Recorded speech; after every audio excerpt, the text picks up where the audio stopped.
Right, Francis, I think very shortly we'll be going to the president, who's at the 40th anniversary of the Rhema Bible Church. And just yesterday was, I think, the 70th birthday of the head of the church, Pastor Ray McCauley.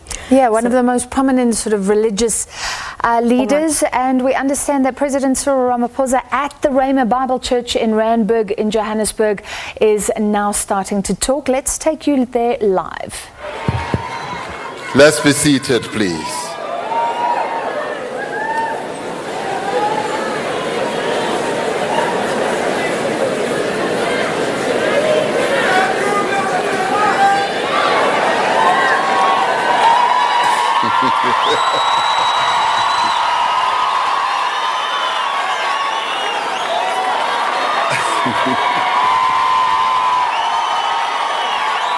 Thank you. Thank you. For a minute, I thought I was in the types of meetings that I usually go to, and wanted to start off by saying Amandla. Amandla. Forward with Pastor Ray McCauley, forward. Forward with the Rhema Ministries, forward. Thank you so much. Founder and senior pastor of Rhema Bible Church, Pastor Ray McCauley, Mrs. Zelda McCauley and the McCauley family, the leader of the Democratic Alliance, Musi Maimani, who's here.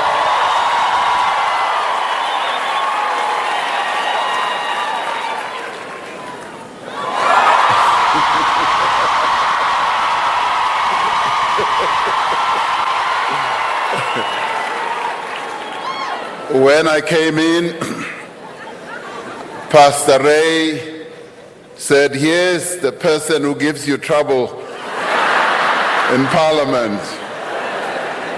And he was taken aback when he saw Musi and I hugging each other and giving each other a very warm hug.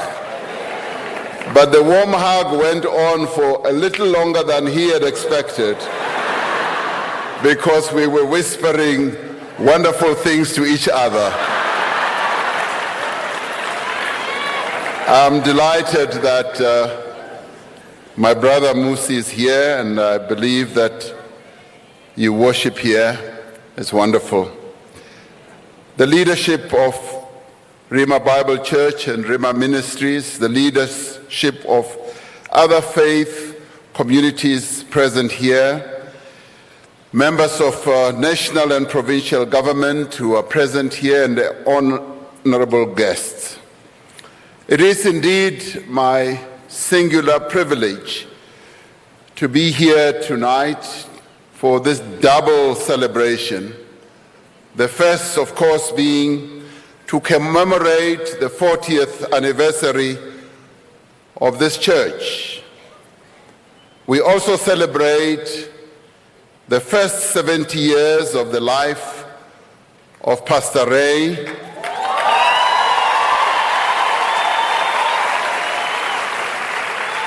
whom I've had the privilege of knowing for many years, and for whom I have the utmost outstanding respect and regard.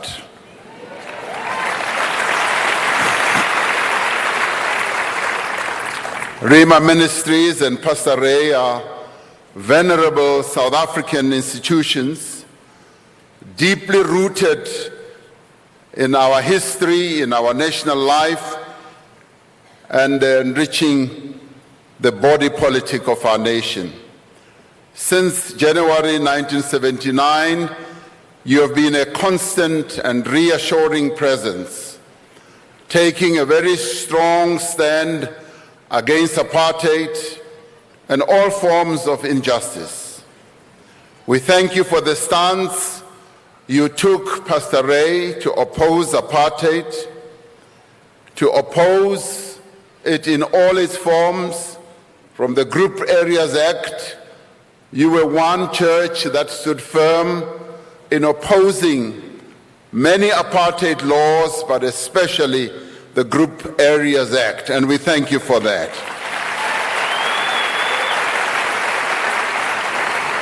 You were brave and you had great courage.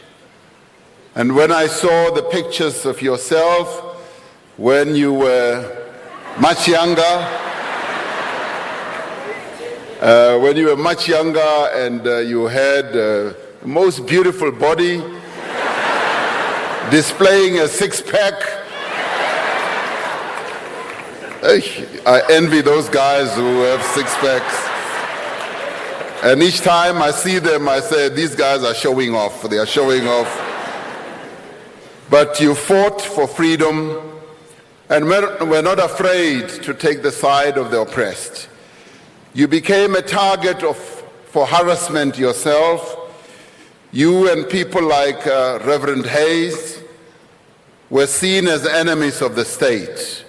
And I'm rather glad that you were the enemy of the state those days. And you are a friend of the state now. That's wonderful.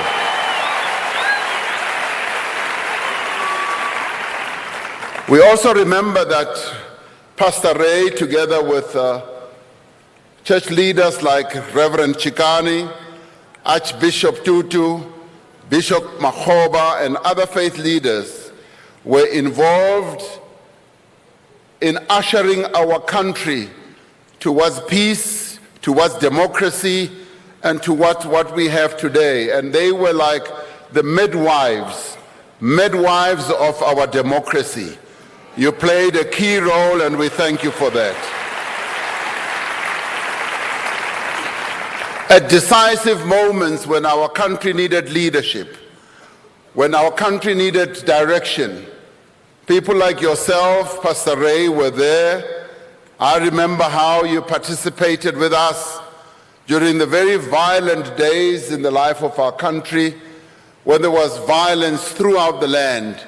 You were one of those who came forward and said we need to usher peace into our land, and you helped us to draft the National Peace Accord in 1991. Thank you very much.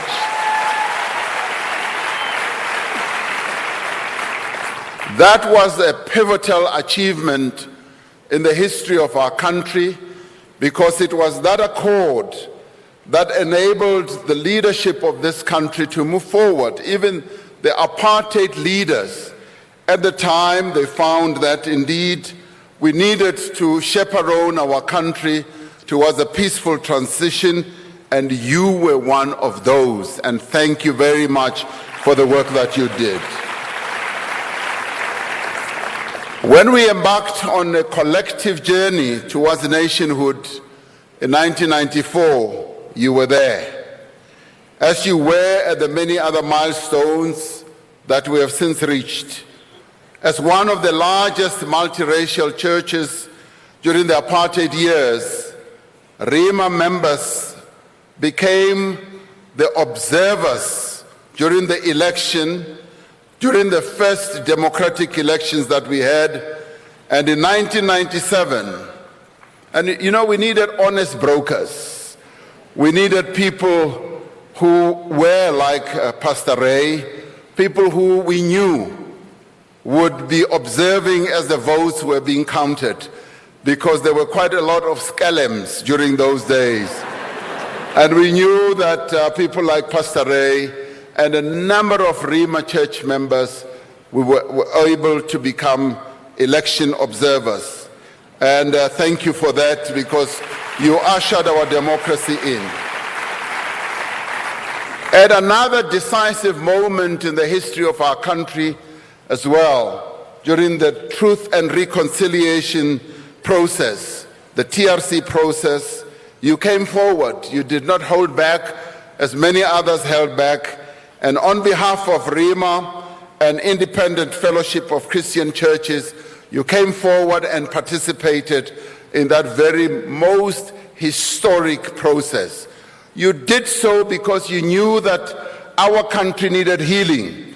We needed to go through a process of looking at ourselves and getting healing from God. And thank you very much for that. But in many ways, you have also shared in the triumphs of our nation. But you also were not only an observer, but you also shared in the pain that our nation went through, in the disappointment that our country went through. But you offered counsel, you offered prayer, you strengthened us, and you told us that there is a better tomorrow. But you did so through prayer and being there with our people. But above all, I have always found you to be a person who's always ready to extend a hand, even as we stumble. As we consider the rich social and spiritual contribution of Rhema Ministries to this country, the words of William Shakespeare come to mind. In Sonnet 116, which is on matters of the heart, he says the following about love. It is an ever-fixed mark that looks on tempests and is never shaken. It is the star to every wandering bark. Close quotes. As a nation, we have indeed had our own tempests. Our journey over the past 25 years has been a difficult journey. From the euphoria of the national reconciliation process in 1994 to the difficulties of nation building and the complexity of reconstruction and transformation. We set out to give effect to the values and the aspirations that are contained in the birth certificate of our nation, which is our Constitution, all the while doing all we can to undo the ill effects of the past that created two nations, two countries, one of privilege and comfort and the other of grinding poverty. Overcoming these deep inequalities and divisions has been by far our greatest challenge. And though we have much to be proud of, and although we have achieved a great deal in the 25 years, there is still so much more to be done. There have been good times, but there have also been bad times. We will all have felt just how dark the national mood in our country became a few weeks ago, when anger and antagonism that had been simmering below the surface burst out in acts of violence. We all felt the deep sense of shame as we heard the cries of the women and the children of our country to be protected from harassment, from abuse, and from being attacked, and also from being killed. And just to be able for women to walk around freely in the land of their birth.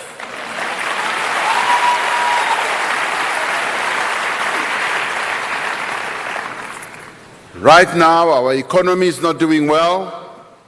Millions of men and women who just want a chance to better their lives are languishing in unemployment. Many of those have jobs worry about how they stretch that pay that they get at the end of each month until the next month. And some of them may well be sitting here. Others worry about receiving the dreaded notice of their impending retrenchment and of who will then be the breadwinner in their families. Social ills like gender-based violence, crime, and substance abuse continue to ravage communities in our country and are tearing families apart. At times like this, it would be easy to become overwhelmed. It would be easy to feel that we are defeated. But we are South Africans, and we are made of sterner stuff. as a nation. As a nation and as a people, we have faced worse times, but we have prevailed. We always prevail as South Africans. We have always been a nation of optimists. When we fall down, we do get up. We pick ourselves up from the dust, and we keep walking, and we also run. That is why, as a country and as a government, we are determined to respond decisively and purposefully to the current challenges that we face. And I was really heartened when I called the joint session of Parliament, when we had all various political parties in our Parliament talking with one voice and saying the challenges that we face now, we must face together, close ranks, and be the South Africans that we have always been and address those challenges. Building on the work done over the past 20 months, we are putting in place the final elements of a comprehensive growth strategy. And in doing so, we are gleaning, we are learning even from what a number of political parties have been saying. We're putting all that together, and that will guide us. It will guide the national effort to create jobs and to have inclusive growth. But we are not just sitting around. Several parts of that strategy are already being implemented with our investment drive that is gaining momentum, important work being done to improve the ease of doing business in our country, and the implementation of agreements that we have reached even at the Job Summit and so forth. Government has also redirected a number of funds towards areas of potential growth, like in township businesses as well as in agriculture. I recently announced a set of emergency measures to root out gender-based violence and initiatives that are underway to bring safety and stability to communities impacted by crime. The entire government machinery at various levels of our government structure is mobilized behind the vision of attaining a much more prosperous and equitable society, and this administration is already hard at work to drive transformative policies around a number of areas that affect the lives of our people, yes, in health, in land reform, just to name a few. As part of addressing corruption and state capture, stability has now been restored in key institutions such as our tax collection office, SARS, the NPA, and a number of commissions still continue with their work, and we will soon be seeing the results of all this. We are continuing with our plans to restore good governance and to key entities in our country. It is immensely reassuring that as we strive to fulfill the promise of a better life for all, that we have Pastor Ray and the collective leadership of the Rhema ministries, as well as the congregants of this church, always there, always encouraging us, and always praying for our success. We are grateful for that.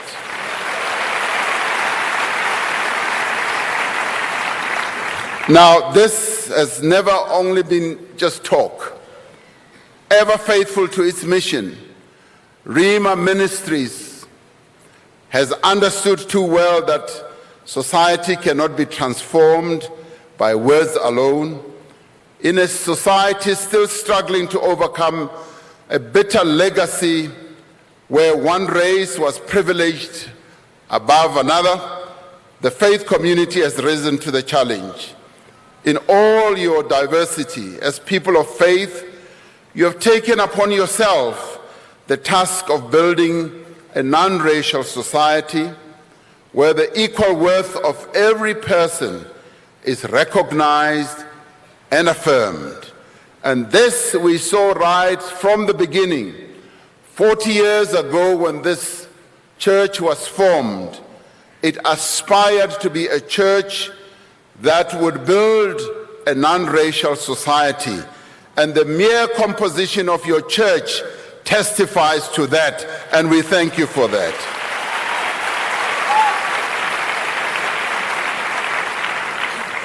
You've also been a great part of the great effort to ensure that all people shall have the same opportunities in life and that all may be released from the shackles of prejudice. You have understood that building a non-racial society requires that you work to make a material difference in the lives of our people. Over the years, the Rhema Church has prided itself on being a faith community dedicated to ministry, but also to public service. The program the church has run over the years you've run many programs, and the programs have been numerous, from gender sensitivity workshops that the church has run, and the rape crisis counseling, to inculcating positive values amongst young people, to mentoring and development initiatives, to substance abuse treatment and recovery, to social outreach through the Hands of Compassion program. All of these things have been wonderful programs that you have run. And I continue to be impressed by those many programs, and in particular, the Band of Brothers that supports men in their personal journeys. In their personal journeys to be better husbands, to be better fathers, to be better sons, but more importantly, to be better members of the community. This is a cause that is dear to me because, as I said in the joint sitting of Parliament 2 weeks ago to debate gender-based violence, men must be at the forefront of driving change in their communities. And it was right here in the Rhema Church that we launched the national campaign against gender-based violence 2 years ago. This church has always been ahead of the curve. You've always been ahead of your times. Pastor Ray, the Rhema Church, and you personally have always been vocal in your support of government initiatives to rid our society of crime, corruption, and of violence. The stance that you have always taken against corruption is a stance that has inspired so many people in a number of religious organizations, and you've been a leading voice in ensuring that our religious community does take a very strong position against corruption and against abuse. I've spoken on many platforms about the need for a durable social compact between government and all sectors of society to address many of our problems. And I have the utmost confidence that we can count on your continued support and indeed engagement on how to restore the values of respect for women and their rights in our communities. The evil of gender-based violence is a symptom of a wider breakdown in the moral fiber of our society, something we are all witness to and have been impacted by. If we are to bring healing to this nation, and if we are to truly be a country where we respect the human rights of others, particularly the rights of the women of our country, it is up to each and every South African of conscience to stand up and be counted.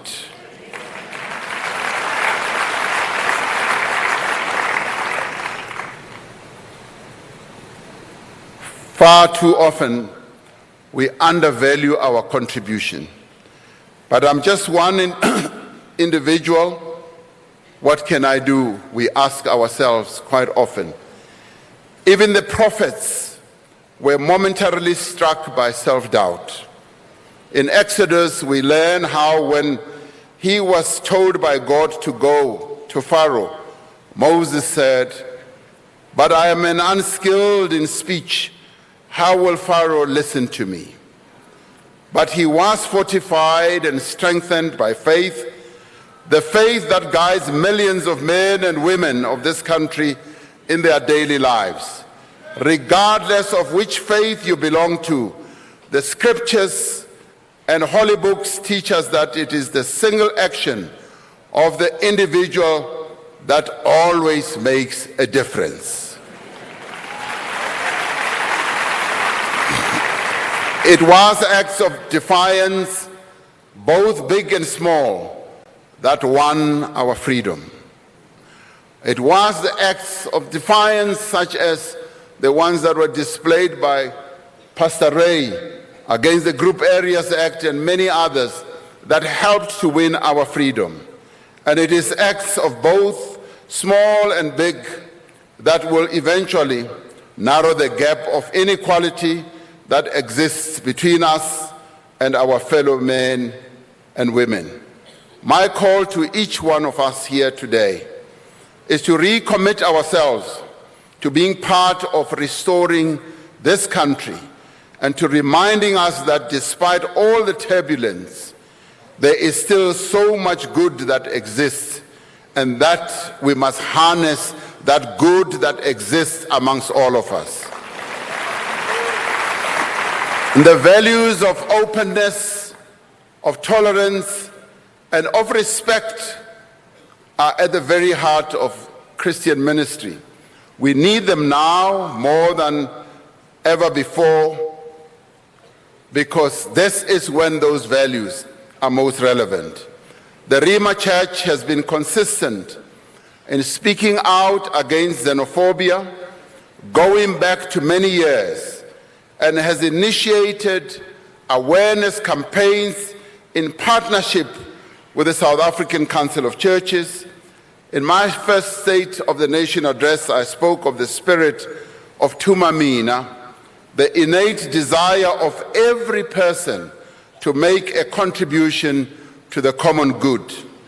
Some of you will know that these words obviously come from Hugh Masekela's famous song. And in the book of Isaiah 6:8, Isaiah says, "Then I heard the voice of the Lord saying, 'Whom shall I send? And who will go for us?' And I said, 'Here I am, send me.'"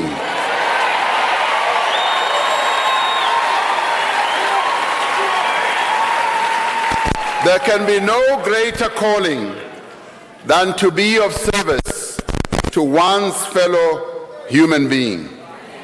Do not think that your contribution is too small.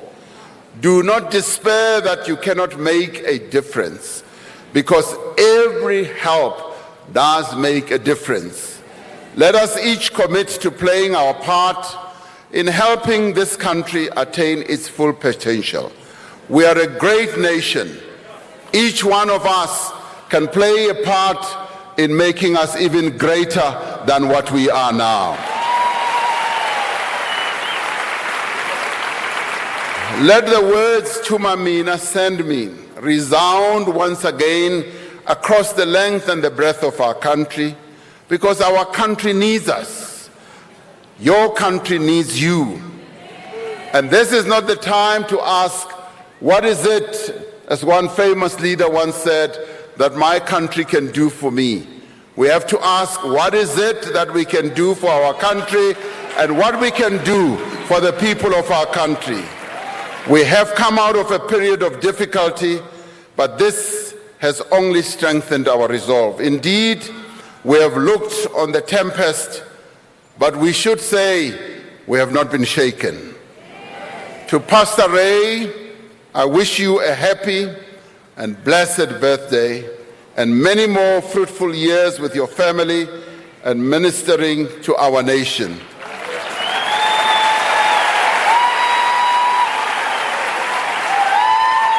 To Rhema Ministries, may you continue to be a driver of positive change and to be a force for good in our nation as you have always been in the past. We honor your contribution as a church.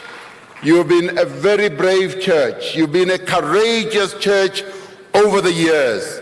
Now at 40, you are still so young. There's still so much to be done. And I wish you the very best. May you continue to build a much stronger legacy as the church. And happy birthday, Pastor Ray. Thank you. President, we're going to pray for you now. The speakers of the conference, would you just come quickly? If you look at one of the conference speakers, most of them from overseas, come.